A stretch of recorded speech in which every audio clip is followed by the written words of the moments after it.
Unfair Sports. My boy Steven from Fanatic Perspective. 3/5 of the SEC Connect ties on the road today. He can't make it. You know, Chris always shows up late, man. So Chris gonna be in here probably a little later, or he's on baby duty, one of the two, or he might be playing NCAA 2025. But you know, Chris is a We know nomad. he's playing He does. NCAA. Come on now. Let's not play ourselves. Let's not pretend like this man ain't video gaming right now. Yeah, man. Hey, like, comment, and subscribe to the channel, folks, man. We got a lot of good topics to talk about today. But first, let's get into these comments, man. I don't know how to say your name, Mr. ID established, but Jay and Coop. Yeah, him, that guy. Again. Yeah, man. The PG show. Go look at PG. Here he is. Here he is, right here. Here's the man of the hour. Man, the myth, the legend. The legend. You just fresh off of NCAA 2025? Oh man, I was on there putting in that work, man. It ain't easy trying to take these mean green to places they've never known. My God. Oh my God. All right, guys. Hey, like, comment, and subscribe, man. Helps this channel a lot. We got my boy PG here from the PG show. He's in the comments. He goes, when does this thing start? Come on, hey, PG, you're a family member of the show. You know we ain't never on time. You know what I'm saying? When have we ever been on time, people? Yeah, man. Yeah, man. PG's over here putting the comments in. Who's this? Oklahoma E.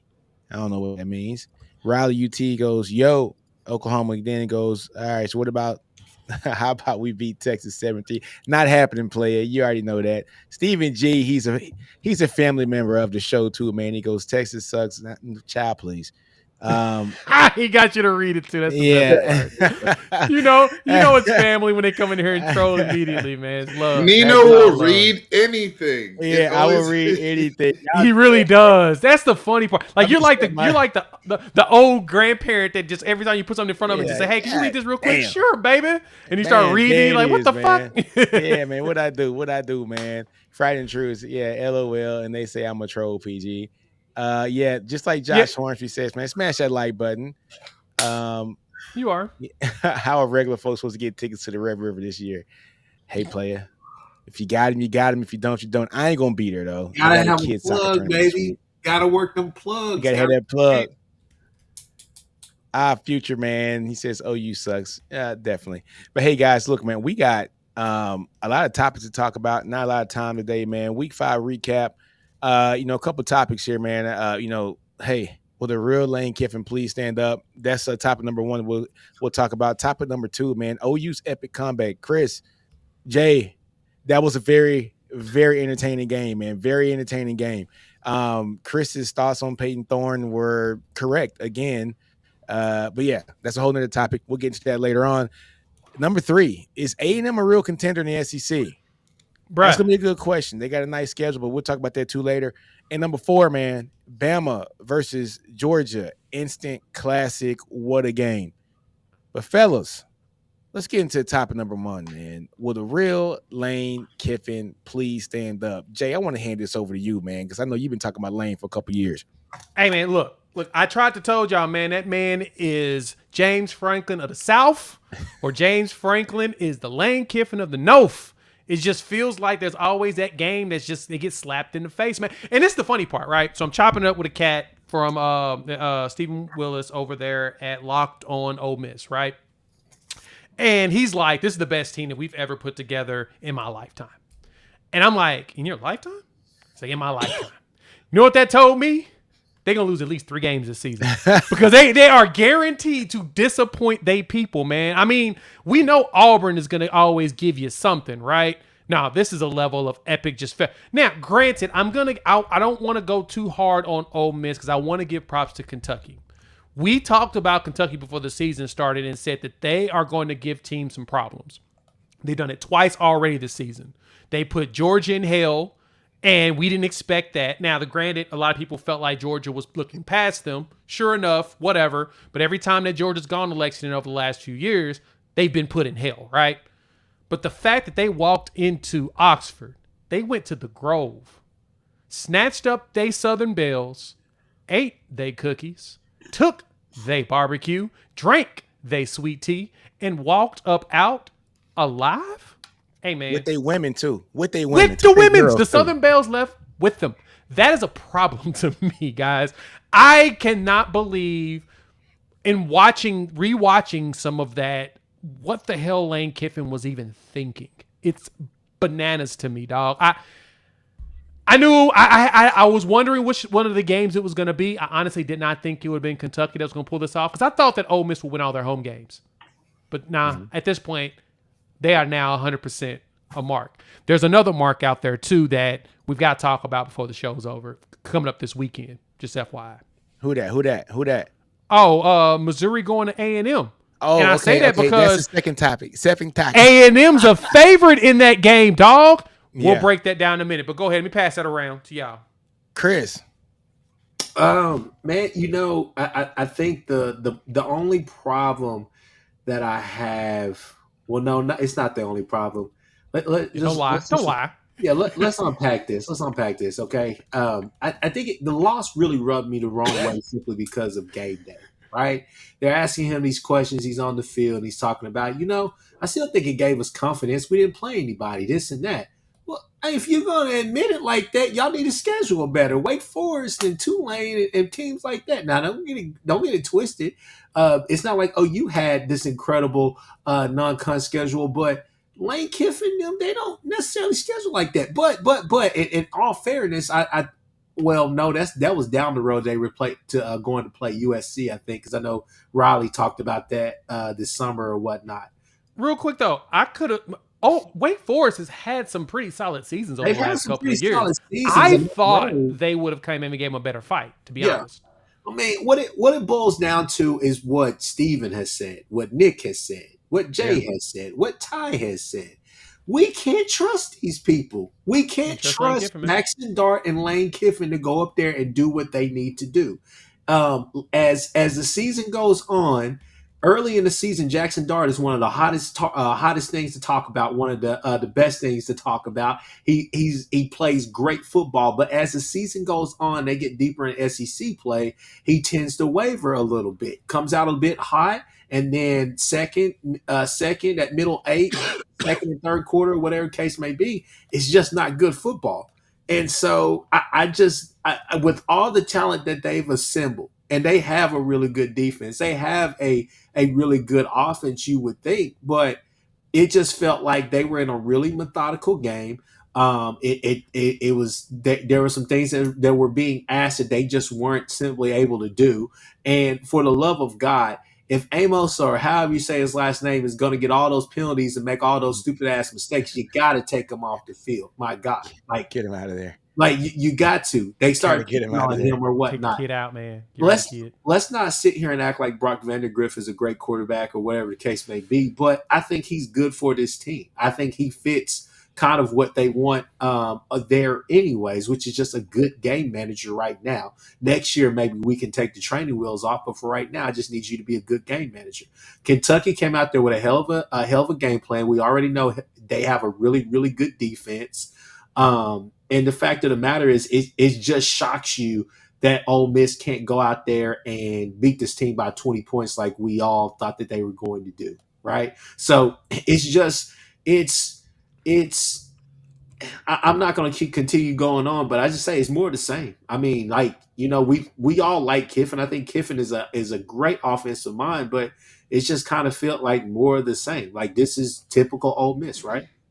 Not necessarily the loss to Kentucky, but it just felt like them losing a game like this. Just, I don't know. This is something that's suspected. Of 10 on third down. Oh, man.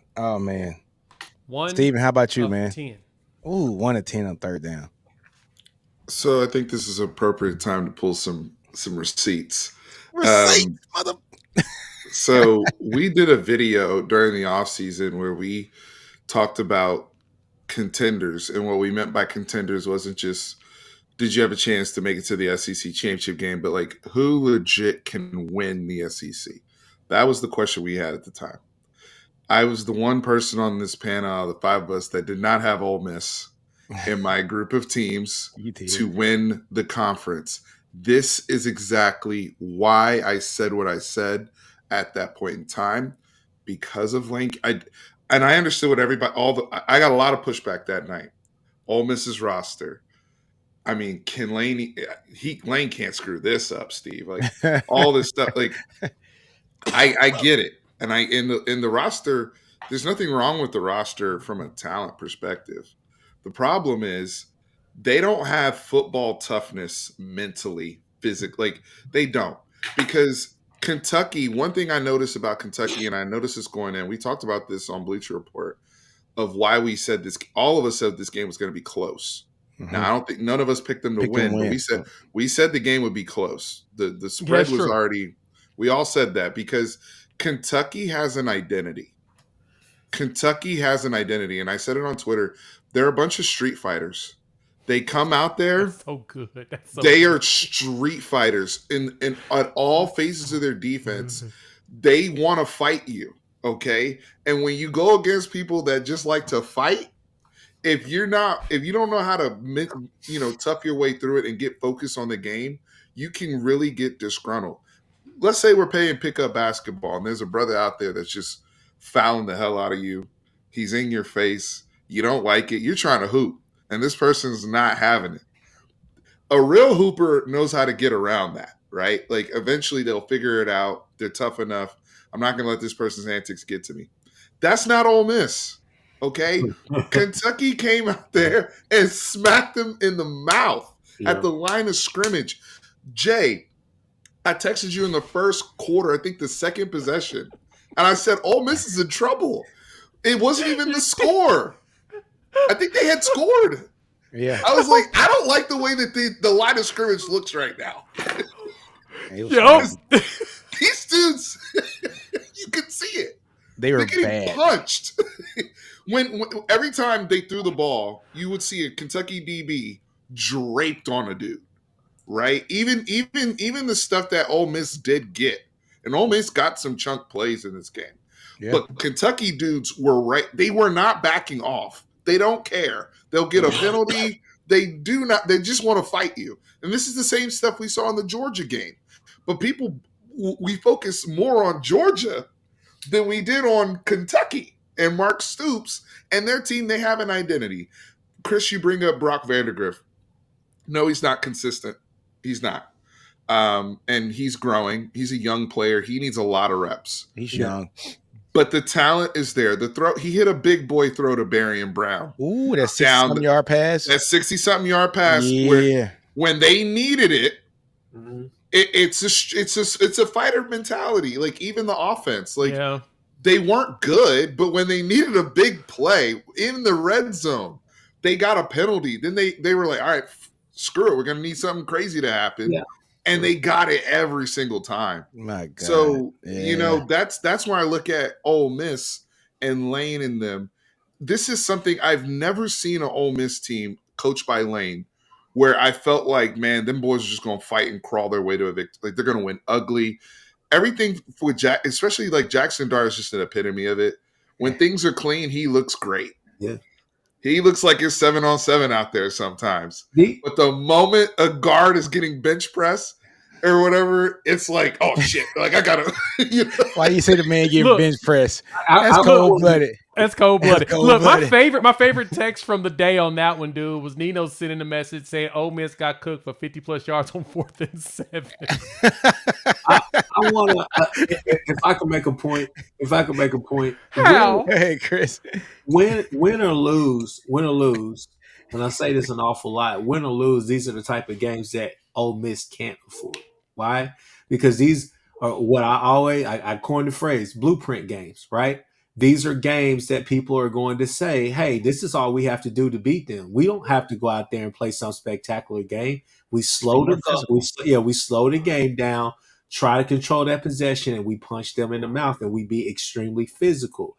And on top of that, don't try to go through that D line. Don't try to get through all of that. The secondary, pick on that secondary if you can. So there's a blueprint out there on this team now. So you can't go out there if you're Lane and all the rest of stuff. Who they play next?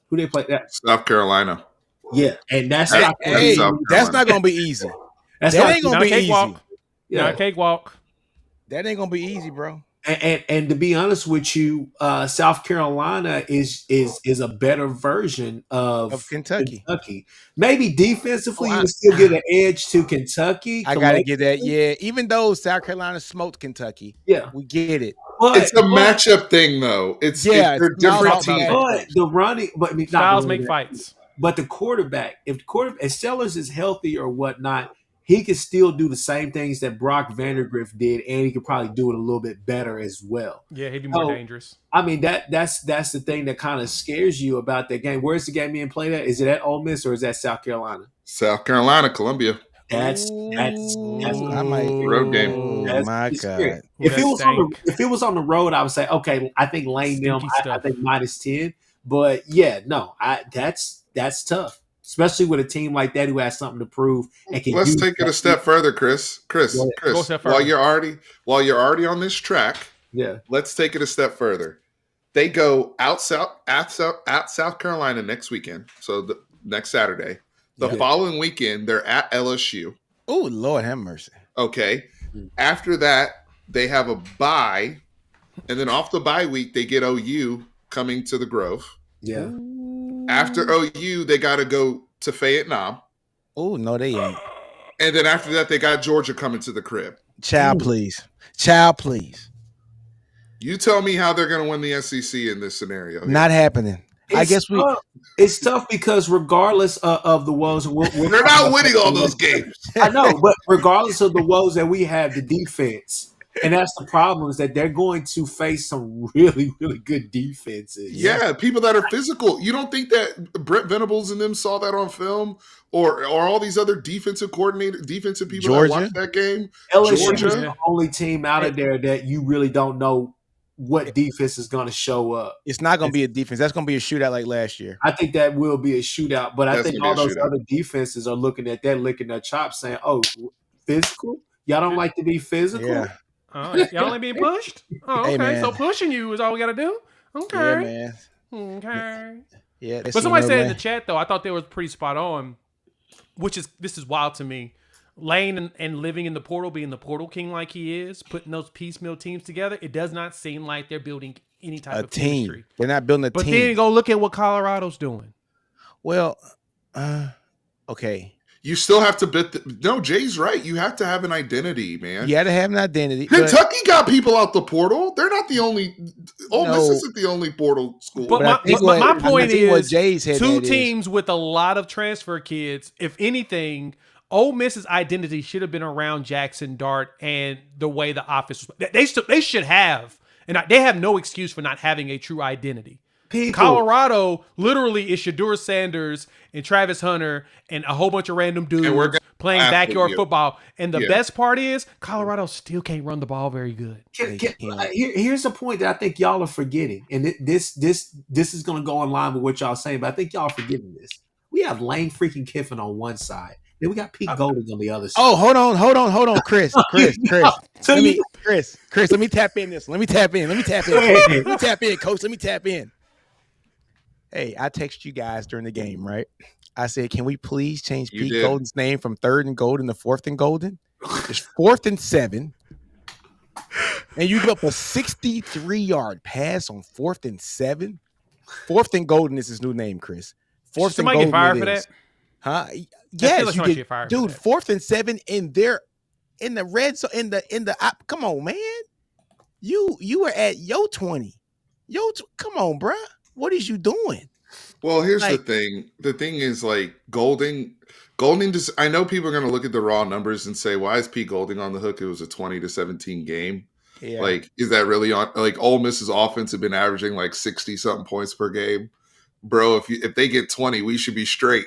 yeah, But it's not the 20 points. It's the time of it's possession. the time. Yes, time It's of the possession. first down. Kentucky had 22 first downs. And it's the time of the big plays. And the situational downs, they were bad.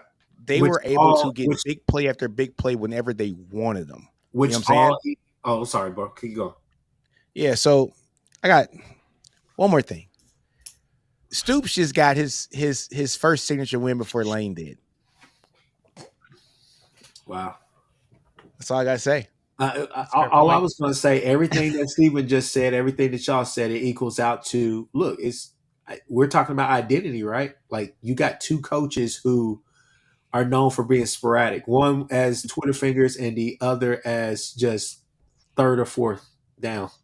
Really bad. So fourth and golden, guys. All right. I think we got enough of Lane. Lane is not going to stand up and be the real Lane Kiffin that we thought he is. Someone made a comment and said that he is probably a way better OC than he is head coach, and I will agree with that. When he's an OC and all he has to do is concentrate on his offensive side of the ball, he balls out. But when he has to be a CEO of a company, hey, this is what happens, right? So let's go to the second.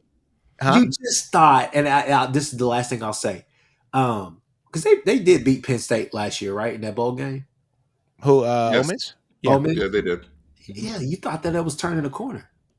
Yeah, well, I mean, but it was Penn State though, the same team, basically the same. They beat themselves. themselves. Same coach. It's like beating themselves in practice. That's basically what they did. It's like they saw each other in the mirror. Hey, you. You feel like you're turning the corner. That's a big bowl game. Still, yeah. I see you. All right, man. Let's go to topic number 2 that I know Chris and Jay are going to be very excited about, man. I want to talk about this OU comeback, man. And OU found their quarterback first off, and OU's defense. OU's defense is outstanding. Chris, I've been saying it. I think the defense is great. They do give up big pass plays. They did this game too. It is what it is. I mean, you can fight me for it. You can fight me for it, but it is what it is. But not wrong. That everybody has weakness. Yeah, that run defense is outstanding. The linebacker play is really good. Bigger linebacker too that can move. And has OU found their quarterback? Chris, I'll let you start this one off, man. Well, I'll just say this. Like, look, coming from last week, I know we argued about that. I get what you're saying. I think some of those calls, you still just – it's one of those things where it's a give and take with Billy. Like, that kind of some of the design stuff for him over committing a little bit, kind of leaving Kanai on the island, things like that or whatnot. But I still think just as an overall – piece, they're good, and I love the fact that we're seeing a lot of different stuff from them each game. But as far as the quarterback piece, I would say, I mean, you got to say yes, man. I think that he unlocks North Texas, North Carolina Littrell, and I don't mean that Littrell is going to call a great game or this and that. He has not been perfect.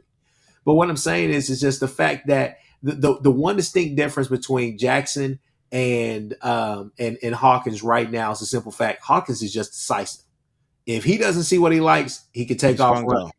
If he does see what he likes, he's patient enough to try to stay there. He will lead a pocket and stuff. He has some freshman tendencies, but he helps this offense out. There's no way that you go down there with your top 5 receivers out, right? Your top 5 receivers out. Your running game is not playing the greatest. Your offensive line, he gave all of them a boost. He just by default makes them better. A guy one time, you guys may know him. He told me, he said, "Hey man, there's a real possibility that Hawkins could be starting before the end of the year, and if he does, I don't think he gives his spot back." This dude, he told me that. He told my uncle that. We saw each other at the spring game. Am I right, Jay? Am I right? Jay, can you hear? Jay, you hear us? There we go. I'm back. My bad. I was like, damn. I don't know what the heck happened, dog. I'm sitting trying to figure out what was that you told me. You gotta stop using that stuff, boy. You gotta stop using that stuff. No, man. No, like it completely switched on me, dog. I'm sitting here clicking on stuff. I'm like, why am I not hearing anything anymore? My bad, dog. Jay, wild. Anyway, that you told me and my uncle, hey Jackson, that Hawkins could be starting this year, and he may not give that spot up. But no, I just think he adds value to that room and continuity to the offensive line. Still not where you want it to be, but it's better, and you see improvement game by game. And I think the numbers, Nick, if you look at the numbers will tell you it's still better. Defensively, man, it was still a little bit of a fight in that game. Peyton Thorne played the game of his life up to 338 yards passing, man. But the fact of the matter is that defense still kept you in the game, and you got down there to the last couple of minutes. When I was a player, and I'll pass it to Jay, but I remember when I was playing, one of my uncles who was coaching me, he always said, "Hey man, get us to the last 2 minutes, man. He said, "Get us to the last 2 minutes, we'll win the game." And I felt like that's what you did. You got down there to stretch. You got some crazy stops. Everybody's talking about the pick six.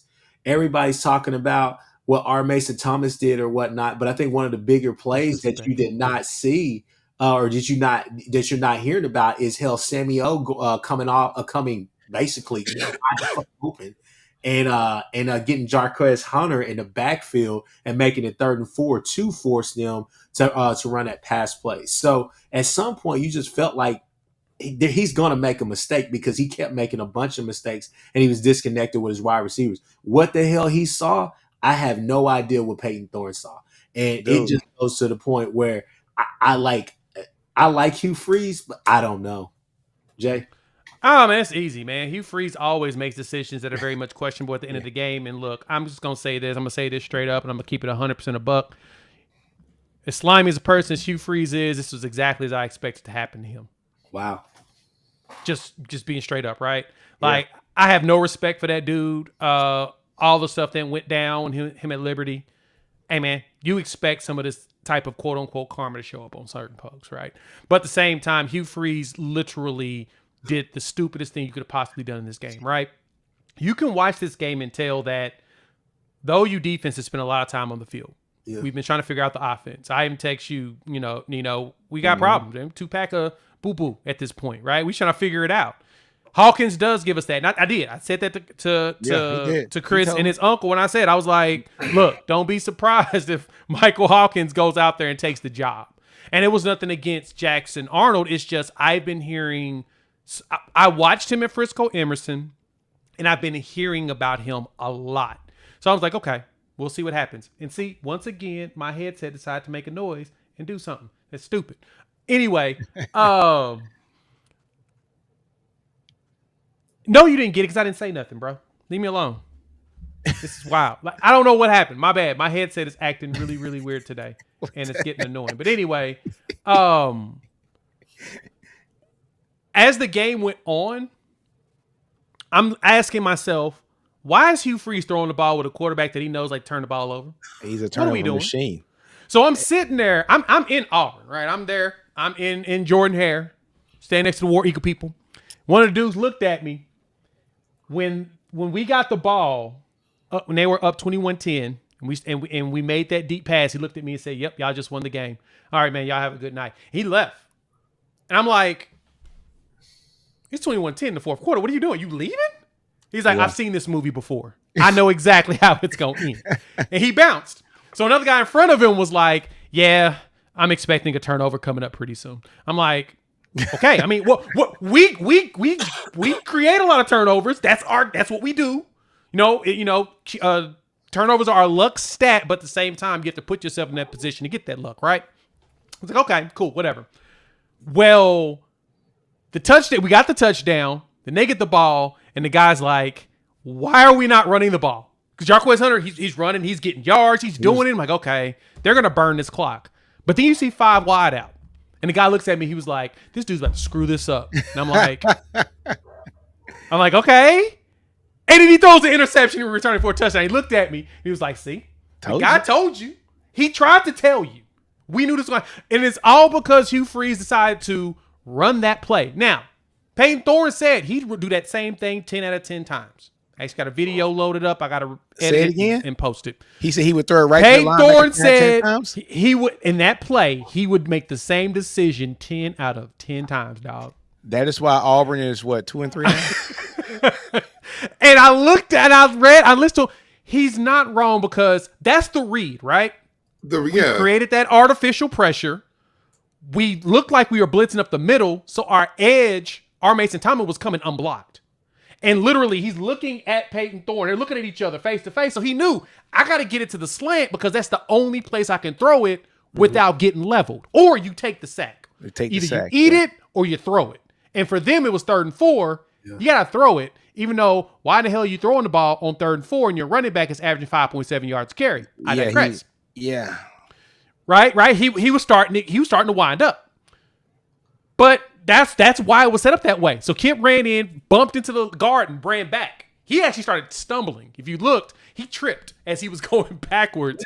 But we all knew what was coming. It's like it's Hugh Freeze, and the bad part about it, as Chris mentioned, Hugh Freeze does some really good job with some of his offensive designs, right? He does a lot of misdirection. He makes you have to have eye discipline because that's his strength. But the problem is as the game gets more and more clutch, he starts to follow the same habits and tendencies. He gets away from what works and starts trying to be too cute, thinking you're going to outsmart people who's watched you for 3 quarters. Like, that's what happens. Second half, people adjust. They recognize, now this is what they're going to do. And what happens? He did it. And one more thing, I think that he's not getting any of the blame or necessarily, but I think Durkin, or whatever, DJ Durkin, you kind of have to ask him like, hey, look, I get the game plan, but late in the fourth quarter or early in the fourth quarter, whichever one, when we hit that pass to JJ Hester, why are you playing with so many people in the box? You know, like, it's obvious pass downs. It's obvious pass plays that are coming. Like, why are the we team is down 11 points and you think they're going to run the ball? Yeah. Like, and haven't been successful running the whole game? That's what are we doing? My uncle, he called me. He was like, hey, man, we got to keep them honest. We got to actually throw the ball. He's like, they're putting so many people in the box. I counted. I think they had, 7 people in the box? They had 7 people in the box, and you're sitting there like, of course. And what was crazy is that they kind of had they kind of did a little bit of a bracket on. It was kind of a light bracket, a soft bracket over there on Brennan Thompson's side. But if you watched that play, I'm sure since Jay was there, Jay would tell you, Hester and Brennan Thompson. I saw Brennan Thompson get open too. They both were open, and you sitting there just like, hey man, why are we running this? Why are we doing this so early? So what if we make him work the field? There's penalties. There's all types of stuff that are happening to this offense. Let's not give them confidence. So I think DJ Durkins deserves some of that blame as well. But I mean, at the end of the day, man, you know, I came on my pod after the game. I was just like, man, big time players make big time plays, right? Like, that just felt like that encompassed what happened. That was not a perfect game by OU. We let Peyton Thorne off a little bit too easy. To not like the 3-man front that we were trying to run that we thought we could be successful with. There were a lot of things that you could clean up in this game, but what I would say to people, and this has nothing to do with what's going on with next week, we'll get to that, right? But these are the type of wins that help captivate, help bolster, help just give all the type of good feelings to a team that needed it whenever they're limping into the game and limping out of the game, begging for a bye week, right? Yeah. So these are the type of games right here where, and I'm just saying, just y'all want me to be real, right? Where we're at right now, this is a type of win that can help you down the line, right? Because now you've been tested. You've been through all of it, whatever the case may be, and you got a hell of a schedule still left for you. But these are the type of wins that a team like this, especially with a young quarterback on the road, this gives everybody in the building confidence. And now you can go into kind of like a 2-week reset, install, whatever case you want to say. But I mean, the play calling down the stretch, I just don't know. And I was waiting for, and the last thing I'll say before we pass it to Steven, I was waiting for Hugh Freeze in his post conference to say, 9 times out of 10, we beat this. Well, Peyton Thorne gave it to us. 10 times out of 10, he's gonna throw that pass. Yeah, he's Peyton Thorne. Chris, how about you, man? Now, Steven. Steven, I'm sorry, man. Yeah, so Chris, you're right. I mean, that's exactly what you needed going into a bye week. You needed whatever we can do to pull it out, going down to Auburn, pull it out, right? And get back on track with health and folks coming back for a big rivalry game in 2 weeks. So, congratulations to you guys for pulling that out, showing a lot of mental toughness, showing a lot of common sense down the stretch that the other team did not show. Yeah, I honestly thought Auburn had a chance to run away with that game, not just win, but win decisively. The one thing we have not talked about is one thing that Brent Venables preaches all the time, right? Which is the first 2 to 3 minutes of the first quarter, the last 2 to 3 minutes before the half, the first 2 to 3 minutes of the third quarter, and the last 2 to 3 minutes of the end of the game. Auburn had a catastrophic moment happen before halftime with those field goals. Dude, how you miss 2 field goals? 2 of them, Two dog. of them. In the same Like- spot. Oh, no, they gave you 5 more yards on top of it. Bro, Like, those how are do you- those are bunnies, bro. Yeah, You're not a Favors. like, Like, bro, Here you go. Hand-me-downs. he's Bro, 2 that for 5 stadium- on the season. That stadium pulse was going crazy. He's Oh, at it was. home. It was He elite. was at home, and there was no stadium he's at pulse. home and he's 2 for shaking, 5 on the season. but he's shaking 25-yard field goals like this is high school. Yeah, Yeah. in your crib in the backyard. Like, and it's not even like He missed shaked 3 in the it game. not even like in the first, but like these are like, hey, they did. Say what you want about Auburn. The reason, and I picked Auburn. Okay, so I'll stand on it. But I picked them. A lot of the reasons why I picked them, you saw it play out in this game. They have a good defense. They have a good offense. They can run and throw. They're not a terrible team. They're not. They're They're just not. dumb. I told people about Yeah. McLeod on the edge and Reddick and those guys, and they balled.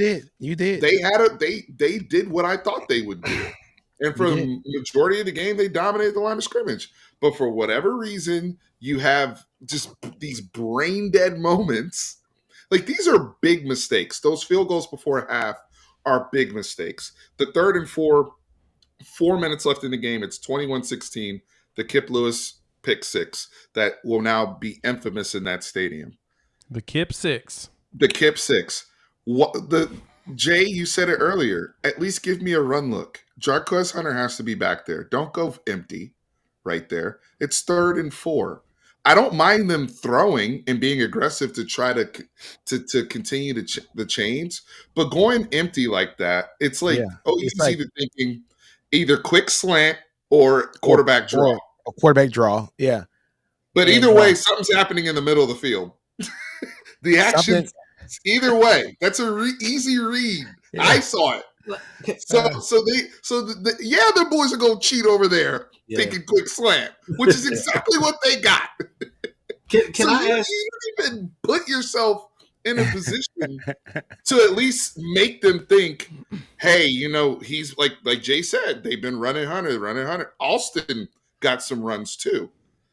And they hadn't turned the ball over up until that point, believe it or not. Shockingly. They were playing clean ball. Clean ball. Well, hey, hold on, because I want to ask our Texas guys this. Jay, you could come in too. Did it bother you at any point in the game, whether Auburn was up or Auburn was down? Did it bother you that on some of those plays, especially in the clutch, right, that Peyton Thorne, no matter if he's bad or not, at the end of the day, be on the same damn page as your wide receivers. Why are wide receivers running different routes than the plays that you're calling? I don't know what's going on. That can't happen at home. That cannot happen. That's inexcusable. Because that's coaching too. A couple of plays before the six and all the rest of that. Like it happened all throughout the game. That is inexcusable. Not even if you have freshmen out there, you're just running routes. When your team is bad, let's put it this way. When throughout the rest of the game, we're looking at the game, you're like, damn, Auburn's good. Like you can see it with your eyes. They have good players. Cam Coleman. Shout out to Josh Pate. He's been saying that. Lambert he's been saying they're actually a good team good. when they don't even Peyton Thorne. Just forget all what you know about Peyton Thorne. Watching him throw back shoulder to Lambert Smith was beautiful. He can spin it. His PFF grade as a passer this year is in the 80s. He is not bad. Beautiful release. All of it to me is if the whole team is bad in those situational moments, like we just outlined, that BB says are the most important parts of the game, and you're always falling apart. Chris, you just said they don't know. All of a sudden, people are not on the same page. Then something you are teaching with your kids on how to handle pressure, how to handle adversity. When the money's on the table, your messaging is not getting through. It's not. And your kids are not handling themselves well under pressure, because we've seen it from multiple quarterbacks. We've seen it from the running backs in the Arkansas game when they fumbled into the end zone randomly. We saw it from the kicker. Like, none of them handle pressure well. In those big, gotta have it, if we get the stop or if we get the first down, we're fine. Every single time, Auburn's going to screw it up. Every single time. So, on the Bleacher Report, I think I was the only one that picked Oklahoma to win this game. I think so, wasn't I? No, Jay picked OU. Oh, yeah. All right. Jay picked and I think all of us me. did, but Steven. No, Everybody. I was the only person that picked Auburn. Oh, were you? You picked Oklahoma as well, I know I did. I got my notes here. Me, you, and Ty did. Me, you, and All Ty. right, so, Steven's only one. All right, so these are my notes from the Bleacher Report, folks. I said, I know that OU is down 5 wide receivers, but I don't trust Auburn at all. Hugh Freeze, I've been 10 toes down for you all summer, just for you, all summer, but you gave me Cal and the Arkansas games. Oklahoma's winning the game in Auburn. Those are my exact words in the Bleacher Report. Chris would have been proud of me that day because Peyton Thorne is he's sneaky talented, man. But it's what's in between the ears. And he's it's at the almost wrong like school. He's not processing something, and I don't know what it is. And Hugh Freeze, as good as you've been at Ole Miss, as good as you've been at Liberty, like what the hell is going on? And I think Jay said it right the first time. All the stuff that Hugh Freeze has gone through, these kind of things couldn't happen to a more better person, right? So, I wanted to add one thing because I didn't really touch on OU like I wanted to. I needed to get the Auburn stuff off my chest because Got you. Go ahead. When you don't turn the ball over, Auburn had damn near 500 yards. I mean, I know how good that OU defense is, and they are terrific, but that's how good Auburn's offense is. But with OU, they schemed it beautifully. They did. They really did. And they attacked Malone. They attacked Connie. Like a lot of those guys, like Chris even mentioned, were in a bind for big parts of the game. But one thing with OU and Michael Hawkins Jr., you guys talked about the decisiveness. I'm going to go a step further. I love the competitive fire of that young man because I think, I think he has a better understanding of like, it's okay to punt. I'm not going to get it every single time. Yeah. But I can't turn the ball over. I got to respect possession of the ball. But when I have an opportunity to make a play, I got to make this play. Like we are very limited. I think he had a better understanding of the limitations that OU had and worked with it and then used his legs when he could. Obviously, he hit on the big throw to Hester. That was a big boy throw as well. Same way we talked about Vandergrift making a big boy throw to Barry and Brown. He made a big boy throw to Hester. That kid's a competitor.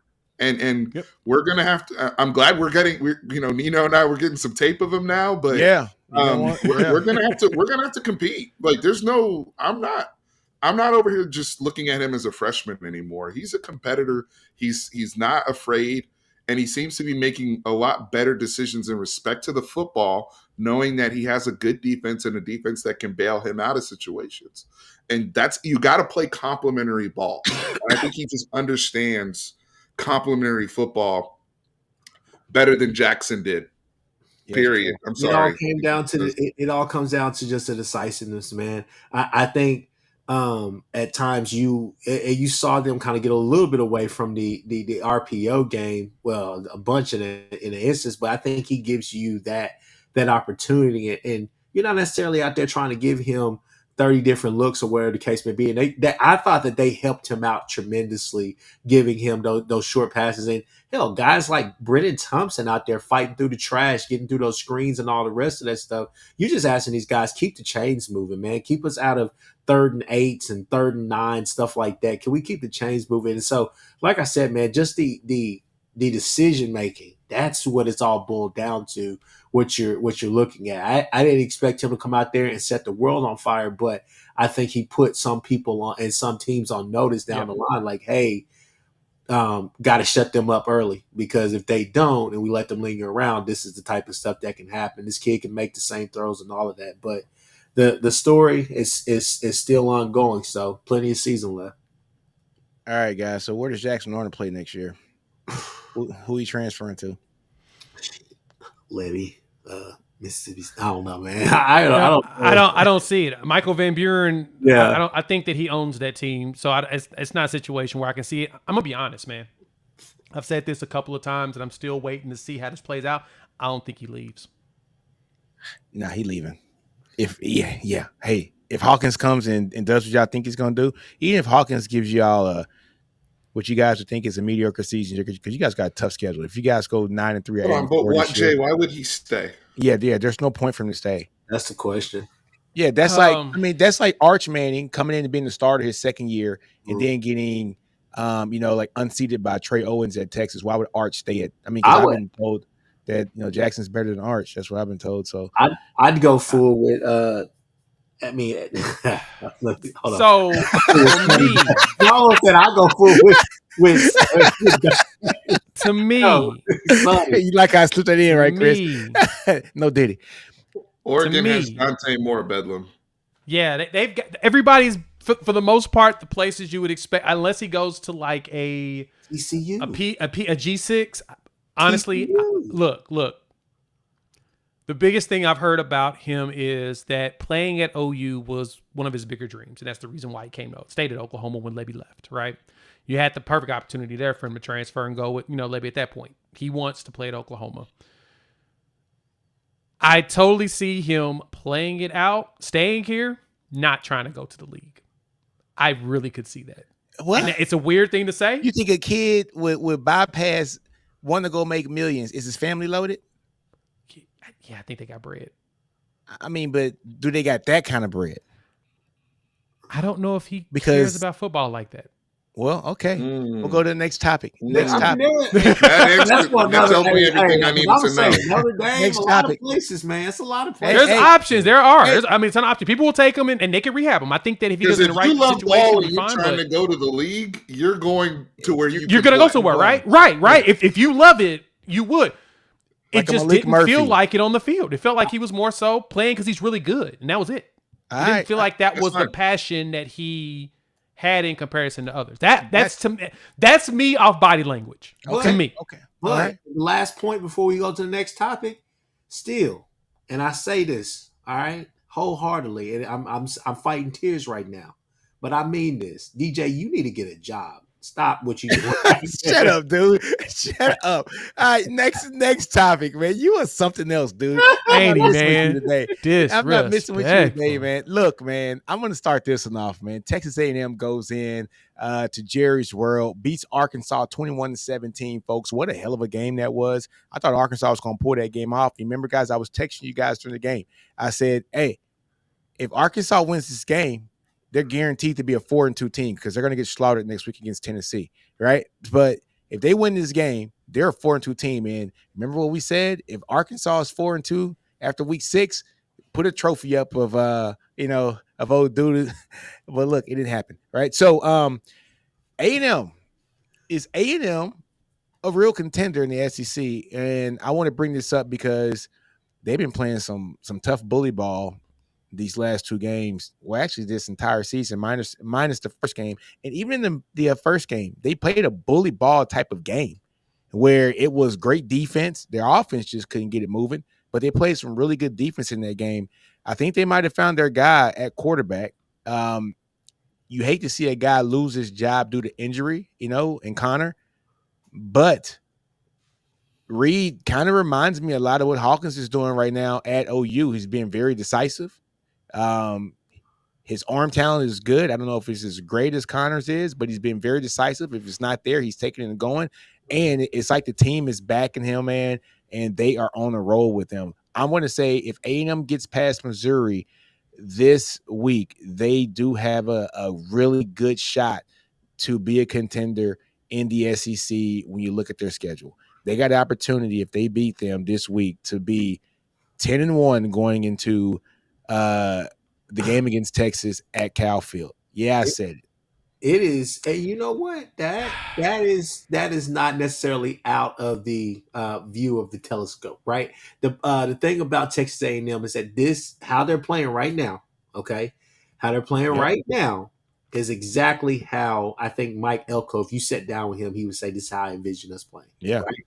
It's concise football. It's exactly what you saw up there at Duke. Now, Duke was a bit more explosive with what Leonard Riley kid or whatever up there, a bit. in my opinion. But that was just really a veteran savvy team, and I think this team is still kind of finding itself a little bit. But we all know, man, that's what I'm really interested to see. Does Luther Burden get loose finally? Does he have that big game that we all been waiting on? Because that Texas A&M defense, especially at home, 12th man. I know it'll be 11 a.m., but it'd be 12th man still. It's going to be hard to move the ball on them, man. I've said that from the get-go. I think Texas A&M team, I don't have them going and setting the world on fire. I don't have them going to win a national championship, but I do have it extremely difficult on a lot of teams to beat them. So, Chris, I will say, I just wanted to chime in here because Nino, I think we got to hit the pause button on this until the Missouri game because right now A&M, all I know is that they won games they were supposed to win. They were favored in all of these games. They beat Bowling Green. They beat McNeese, and they were favored in the Florida game. So it's not like they haven't beaten a top 25 team yet. They haven't.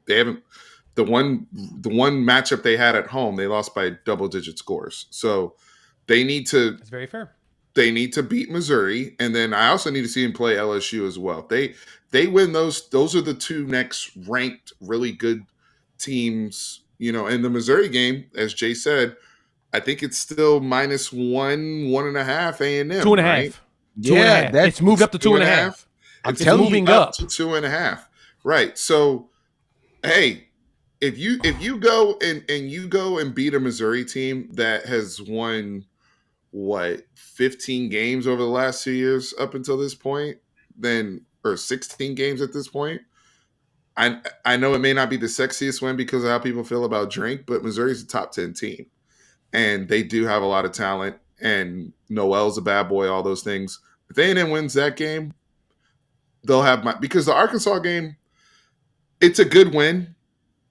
But I mean, those teams are. I feel like if those teams played each other 10 times, it'd be 6-4 or 5-5 type thing. Like, Arkansas had their moments in that game. A&M had their moment, and A&M won the game. And Marcel Reed is definitely a better fit for what Colin Klein likes to do. I don't think there's any question about that anymore.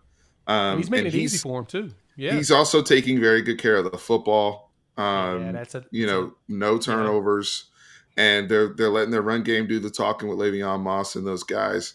I'd like to see them incorporate Terry Bussey a little bit more. They use him here and there. He's like punt return and kick return, but he needs to be like a focal point. I think I wouldn't say a focal point, but almost like Texas does Wingo. You need to insert him in that game, let him get some reps. They want to make him Champ Bailey on defense. That's what he was sold. But I'm just like, yo, that's your most explosive player. He's explosive, I'm just saying, man. That's your most explosive player. So you got to do what's best for the team as well. And that means he needs to be on the field. But that's neither here nor there. Now, I was going to say on this game, man, though, look, the line opened around 2. It's gone between 1.5 and 2.5. All the money, at all moments, the money has been on Ole Miss. This really feels like that Notre Dame Purdue game again for me, right? I'm a reference that for those that aren't degenerates like myself. Whenever a team is a favorite in a game and they have no business being a favorite, they probably gonna win that game, right? Like nothing has come out injury report or conversation wise about either team that makes you think that Missouri should be a dog, even on the road. Nothing has come out and said that, right? They're not saying Brady Cook's out or hurt. Nothing about Luther Burden, nothing about the run game, nothing about their O-line, there's nothing that has come out that makes sense to say that Missouri should be a dog. Perfect example, in this Auburn game, when Oklahoma played Auburn, when we had all 5 of our wide receivers out, it made sense for it to go from -2 Oklahoma to -2 Auburn. It makes sense because that's a massive shift. That's a big game changer. We ain't seen nothing in this. Why is Missouri a dog? There's a reason why Vegas is doing this to us. This is the reason why the odds makers did it. So I want y'all to keep that in mind. Like, when we talked about that Purdue game and Notre Dame, Nino's like, nah, Give me Purdue. Purdue, man, Notre Dame shouldn't be no favorite. And then as soon as you said that, I was like, yep, I'm so glad I picked Notre Dame because it doesn't make sense. It made no sense. There's no logic to be a 9-point favorite on the road after you got dog walked by Northern Illinois. Yeah.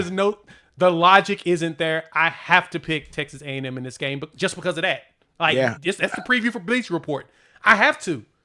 Because if they go Friday and they are 2.5-point favorites, oh yeah, there's no reason to pick Missouri. And Jay, just to kind of echo on that, if they turn around and win this game against Missouri, you want to talk about being a contender because they don't have a bad schedule. Mississippi State. Then LSU is going to be their next opponent. That's probably the hardest, right? They get at home. Are they at the crib? They're at the crib, aren't they? At the crib. Then they go to South Carolina. Then they got New Mexico State. Then they got Auburn. Then they got Texas. At Auburn, which they'll probably win. Yeah, and then they got Texas, right? So they could potentially, if they win this game this week, they could potentially be rolling into Cal Field against Texas 10-1. 9-2. They could. Or 9-2. Could you imagine that? Could you imagine? Dog, it could happen. First year It is set up perfectly for that, dog. It is set up perfect. They got their hardest games up front. They got the lumps up front, to be honest with you, in the first 6 weeks. And dude, I would be on board with that if they beat Missouri. I'm still skeptical. It's a big if. It's a big if. If they beat Missouri, I'm on board with them potentially being 9-2 or 10. I mean, the schedule, like you said. I mean, and A&M, they're not beating themselves. It's Elko ball. They're not beating themselves. But Steven, that's my thing, right? What does A&M do great? Defense. And we know that they're going to bring it every game. What has Missouri done great all year? Nothing. They haven't been great at nothing this year. Again, I tried to tell people this, and nobody wanted to hear me. Those are Elko's dudes on that defense. He recruited a lot of them. A lot of those starters are the ones he recruited when he was there. That is the wild. Their defense. That's the wild part. Their defense is good. However, they have really bad breakdowns. Yes, they do. They do. They look undisciplined in a way of this is their coach's first year. Like they're trying to reprogram themselves. Yeah, A&M's you know what I'm saying? A&M's defense. A&M. Yeah, they look like they were trying to reprogram themselves. Yeah, they're gonna have a play. Now it's up to Brady Cook to hit it, but I'm telling you right now, they're gonna have a play on defense where they're gonna turn Luther Burden absolutely naked loose. They've done it every week. Yeah. It's just sometimes people have hit it. Some people Bowling Green hit it. But the tight but that Bowling Green, so everybody talks about that Bowling Green win, right? And how close it was. Like Bowling Green played Penn State tough. Oh no, they only lost. Yeah, I mean, you're talking about they covered on that one by a lot. Bowling you know what I'm saying? Isn't bad. Yeah, so that's not a bad win by A&M. I can't believe I'm talking good about A&M right now. I'm just talking about the scheme, though. I'm just talking about they do give up big. They can give up some big chunk. I mean, we saw in the Notre Dame game as well on the ground where they didn't fill. And it's on both. It's like on both parts. Like it's run and pass. Like they'll give up one big they'll scheme themselves into giving up a big play on run or pass, which is kind of wild. But at the same time, no, I get what you're saying, Steven. I'm just baffled by the fact that, okay, let me ask this before we move on. If Missouri loses this game, do they spiral for the rest of the year? They got the potential. Because the Mississippi, the Massachusetts game is on the road, which is a really weird one to me. Yeah, it's weird. It's a road game. UMass on the road, that's weird. But I get probably why. But then Auburn comes to town, and then they travel to Tuscaloosa. That's a loss in Alabama. OU. And then we come into town. Might put it on them. They travel to South Carolina and Mississippi State. Could they spiral in those games that they should not lose? No. Let me say this. I'm not out on Missouri yet. This game, I gotta see this game. I gotta see this game. That's where I'm at because I agree. If Missouri, there's a world where Missouri comes out and Brady Cook and Luther Burden and Theo Weiss and them wake up because the run game's already there. The run game is already balling. The defense isn't bad. The defense, I think people thought the defense was going to be worse with Baker going to LSU. The defense isn't even bad. It's just Brady Cook and them have been so quiet. They've been off. So quiet. So it's like If this really is the has. game where they come out and go for 250, 300 and put up 3 touchdowns and they look like they did last year, and he's using his legs. Yeah. Brady Cook, that is, because he's a runner too. We haven't He really is a seen him scrambler. use. Cook can cook. He ran for 500-600 yards last year. Where's that? Right? Like if we start to see the old stuff this week, then I'm good on where I'm at with Missouri right now. It has to be this game for both sides that we So, see what it's yeah. going to be. That's true. The only thing that I can talk about, hold on. Where's ET Sports? He goes, Yeah, "Man, Missouri like- has had 2 weeks to prepare for this game He as well. said That is he a ain't good hype point. of Nuss tomorrow. Hey, man, I like Nuss. I ain't saying nothing bad about Nuss. Yeah, we've been on the Nuss bus. Yeah, man. Yeah, I like Nuss. That still No, cracks did me he? up. The Nuss. I'm on the Nuss bus, baby. No. I hate both of y'all for that. Oh You guys my make me- goodness. No, so Got me Mizzou choking just over feels here. like lightning in a bottle that's ready to get out of the bottle, right? it's starting Like, to flicker. It's starting to yeah, flicker. starting to flicker a little bit, but it just But this game is going to tell a lot, man. Yeah. Mizzou versus A&M is going to tell a lot. If A&M pulls this game off, they could easily be a 9-2 team going into the Texas week. That's going to That's be true. epic. That's going to be. I think at worst they could be a 9-2 team. They could easily be a 10-1 team because LSU does not look that damn impressive this year. But we got one more topic, folks, and it's already been like an hour. So This is going to be the fun topic. the fun topic, man. Instant classic. Bama versus Georgia. Can I Jay, start go ahead and this? start it out. No, Steven. Can I Go ahead, start? Steven. Yeah. Go ahead, Steven. Steven, Ryan Williams made one of the greatest plays I've ever seen in college football history. My I God. know sorry. that Ryan Williams is 17 years old. I know. Well, yeah. Really? Oh, he's 17. I don't care how old he is. What he did was against physics, was against inertia. First of all, the way he Moscas was one thing, right? Like there was like 4 steps to that, right? Ryan Williams is all the way off the charts dog energy as he showed post game. Okay. So he Moscas, then he hit the Neo from the Matrix and got them boys to run into each other like Agent Smith, going into each other. Then the acceleration off of the stop, right? The stop, like that reminded me of Reggie Bush versus Fresno State in 05, where he hit the pause button and then immediately accelerated to the other side of the field. Oh, and then Ryan Williams having the awareness to take his mouthpiece out because I'm a star and I need to let people know who this is. You know what I'm saying? Like bro. He's sick. Think about everything that transpired up until that play. Right? Like everybody, they are showing people having panic attacks on the television in Bryant-Denny that are freaking the F out. They're like, yo, why is Georgia still in the game? Oh, Georgia took the lead? It's starting what? Right? Like people are literally in shock. You can see it on the Alabama sideline.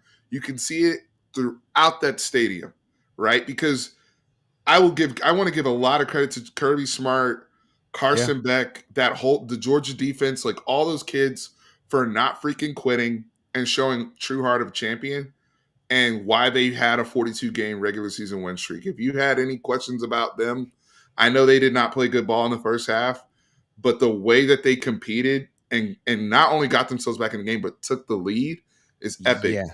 But then Ryan Williams said, nah, he's got so much irrational confidence in himself that it's like, he's like David Ruffin, like ain't nobody come to see you, Otis.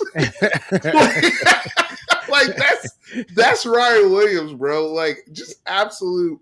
I'm blown away. He's amazing. Amazing football game. Amazing television moment, honestly, for college football.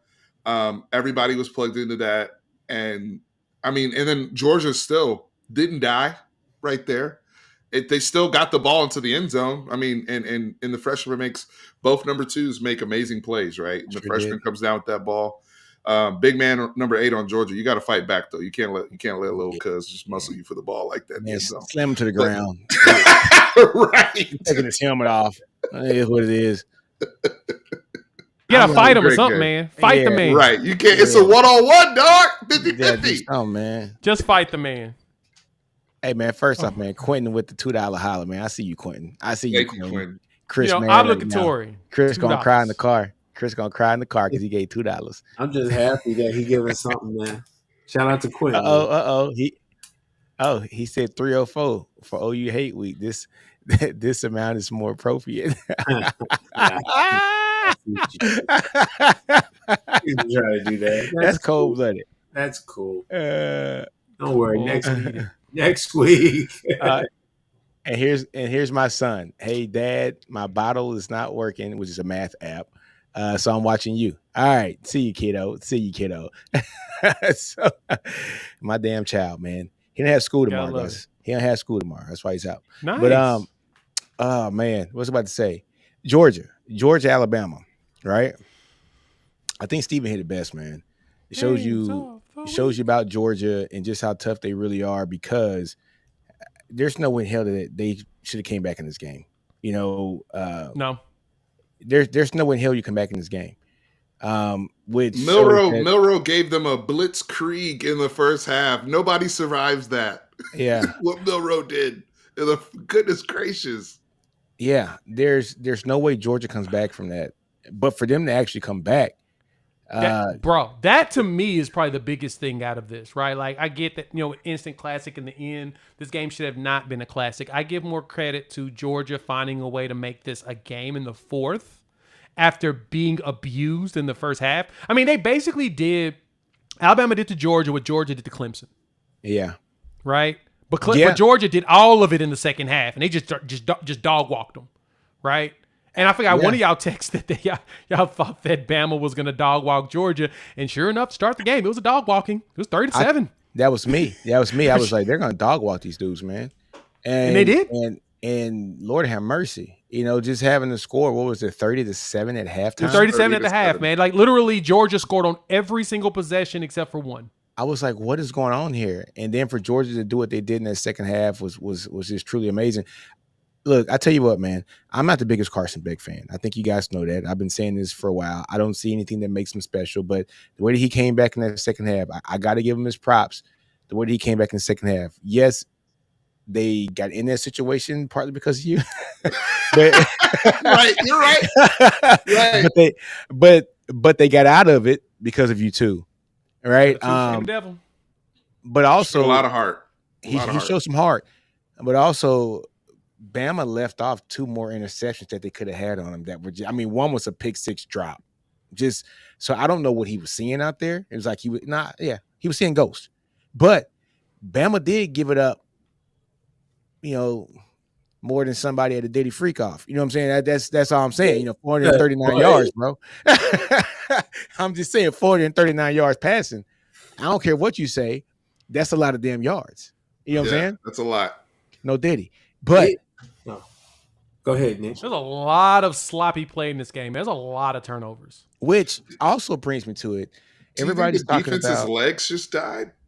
But how can Bama's defense's legs die when you're killing them? And you should be fresh. Your defense wasn't getting cooked in the first half. You were fresh going into the second half. Yeah. You know what I'm saying?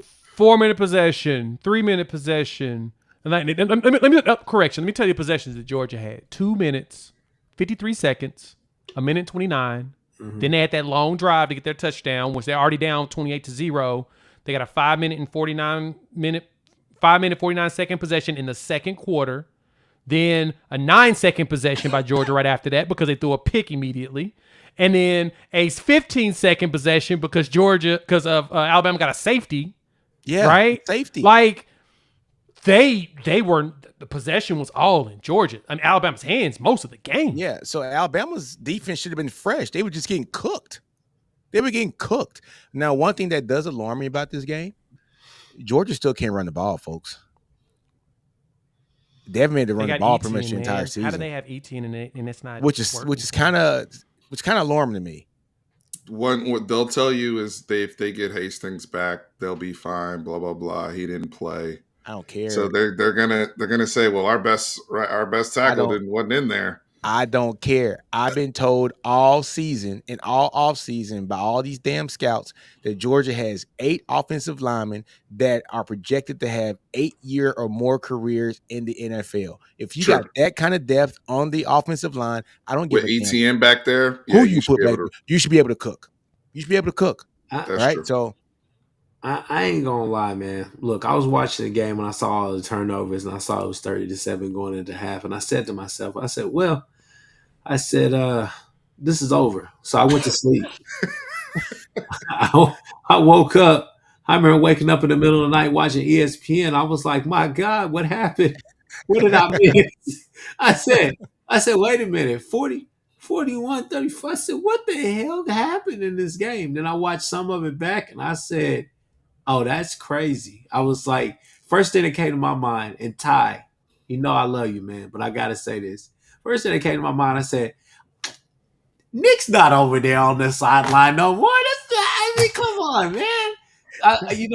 The reason why I say that is just because I think this team is talented. He left him a freaking Lamborghini, not on flats. He left him the Lamborghini with everything where he could. Yeah, no Walmart tires on that Lamborghini. Ain't no Walmart tires on there. It still tends to lean to, do we all think DeBoer is a really good coach? Hell yes. But it's still that I talked to Ty about this like off camera one day. I was like, does it feel like y'all got dudes on defense? Don't get me wrong, y'all still legit, but does it feel like there's kind of a change in philosophy or like a change in the defensive intensity on something like this? Because Saban probably wins that game. He probably lets them score again, but it still ends up like 50-something to 14, right? Because Saban would have he would have just went home. I don't know. I have a counter to that, Chris. Go ahead. I think you're half right. I think you're half right. I think you're right that Nick Saban and them would not allow that to happen with the way he, especially him being more of a secondary guy. Yeah. And some of the breakdowns that occurred. I don't think that happens on his watch. But Chris, I don't think the Milroe, Nick Sheridan, who's offensive coordinator and quarterback coach at Bama, I don't think that Jalen Milroe's playing like that under Nick. No, he's not. He's not. Not at all. Not with Tommy Rees' OC. No. That would not have been possible under Nick, and it would have been the game flow would have been completely different. Well, what we saw yesterday in the not yesterday, but last weekend in the first half. Let's just talk first half. From Kalen, Sheridan, and Milroe was a juggernaut. Yeah, both perfectly, arm, legs, everything. They did not have a plan like that for him last year. And the player, did you see the video of Milroe in the locker room? Hugging him after the game. He's like, bro, you saved my football career, man. Because he looks like a new man. Milroe might be a first-round draft pick. Milroe might go to Miami and replace Tua. He may go replace Bryce Young. Oh Lord, no! I don't wish that on nobody. Okay. Yeah. I don't There's something about Carolina, man. Something in the air. I know they punch in the air seeing not only Baker Mayfield but Sam Darnold do work. Yeah, they punch in the air. Sam Darnold of all people, dog. We still own that. We still giving him a shot. What, 8 years in the league? No, Sam Darnold is younger than Joe Burrow. Mm-hmm. Yeah, he is. Think about that for a minute. It's bananas. That means he still has opportunity to come into his prime. Like he's young as a quarterback. Public service announcement real quick. And Karen just did a video about this on his platform about all quarterbacks are system quarterbacks. And as we're seeing in the NFL, we need to pay way more attention about where these dudes are going than the dudes themselves. Exactly. Because they are screwing these kids up when they get there with some of these organizations should not be allowed to draft quarterbacks anymore with what they've shown.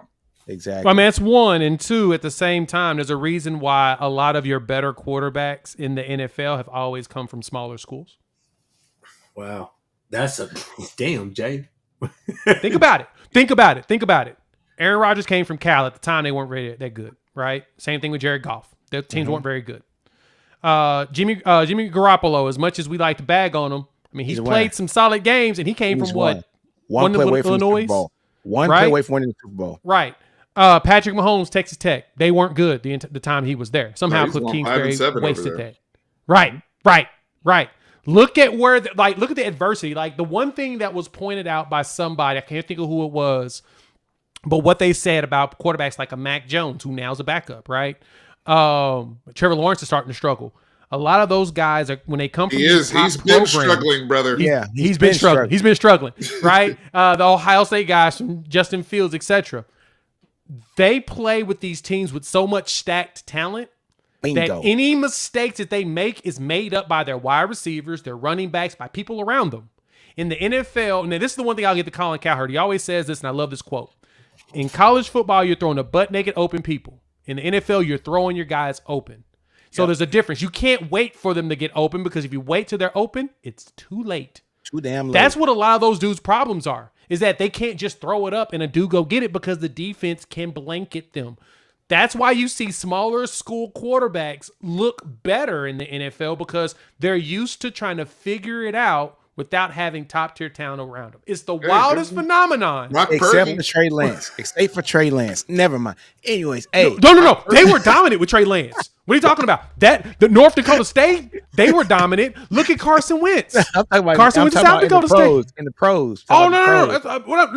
That's what I mean. Both of those two came from dominant programs in their at their level. They were dominant. The level, right? They were dominant in their level. That's what I mean. It's like you got to get dudes in the middle, and that just got talent, and you start to see where they can develop into something bigger. It's just the wildest phenomenon. It's so rare to find a dude that played at a top program. That's what I've been telling people. I'm like, yo, when Shador gets the NFL, he's actually going to have more time in the NFL than he did in college. They hate on Shador, man, but that dude can ball. Hey, first off, Sharpshooters Podcast. This is the homie. He's a what up, Brinsky? Channel man, Brinsky. I won't say that word down there, Brinsky, because I'm a horns all day long kind of guy. But Sharpshooters got a great ass podcast, man. I've been on that podcast a couple times too as well, and we got to get him on here too, man. Just like as a guest host, man. But great dude, man, and great content too, man. But fellas, man, it's been about an hour and a half.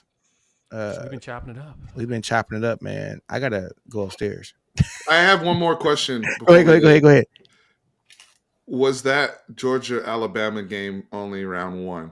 Will there be a round two? Playoffs. Yeah, playoffs. Well, don't win a game. There's an opportunity.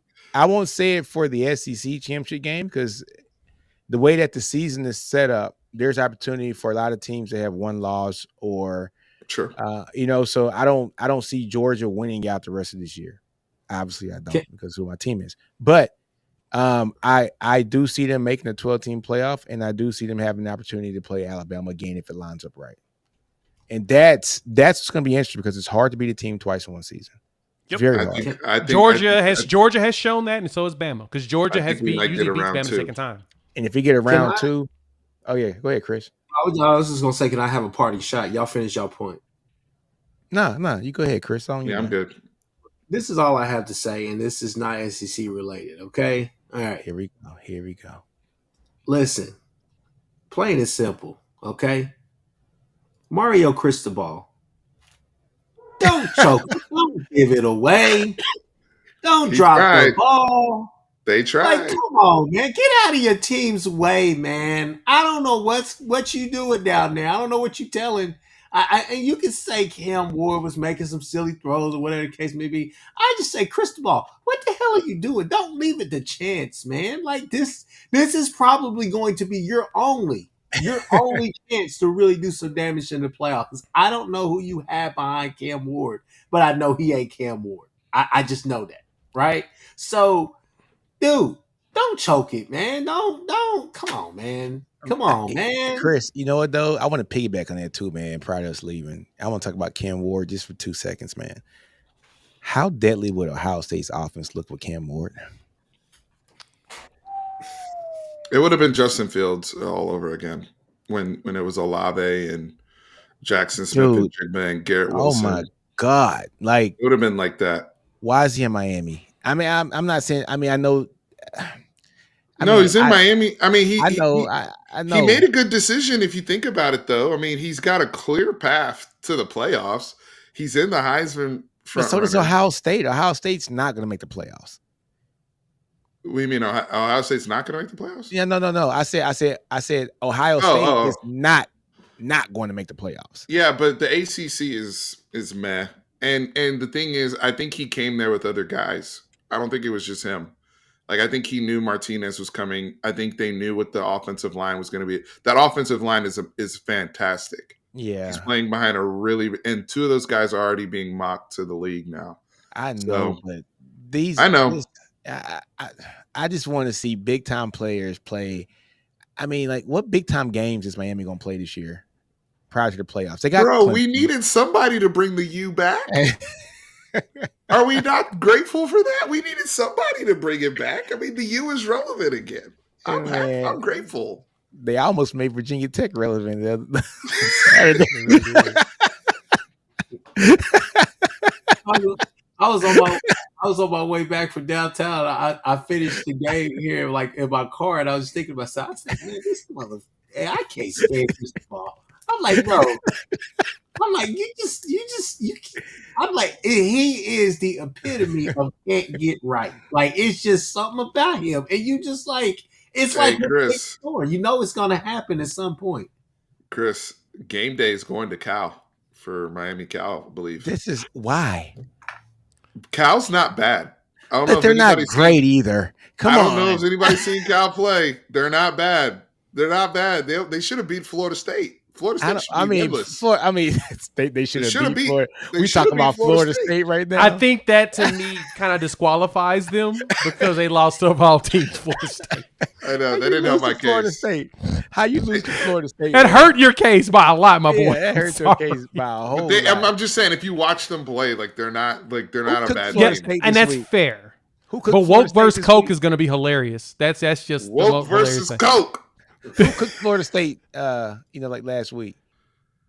Oh, it was SMU, or who was it? Yeah, SMU. SMU. Man, they cooked them boys like they stole something. They cooked. They beat them with Charles 42-16. My God.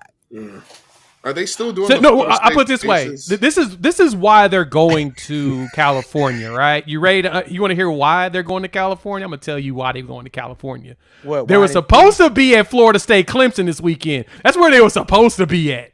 We ain't getting that. At least that was the game. Give me Missouri A&M. They were already. That's the game I wanted.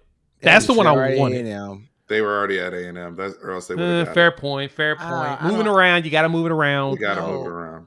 Who cares? Like, I don't want to see Cal. But it was supposed to be Clemson, Florida State. That was the game it was supposed to. I mean, Louisville, SMU, sexier than that. Yeah, it was either Ohio State, Tennessee, Iowa, Arkansas. Ohio State, Iowa. I think you would have done Tennessee, Arkansas. Would have been the second Tennessee, one. Arkansas could have. You can't do Ole Miss after that loss they just had. No.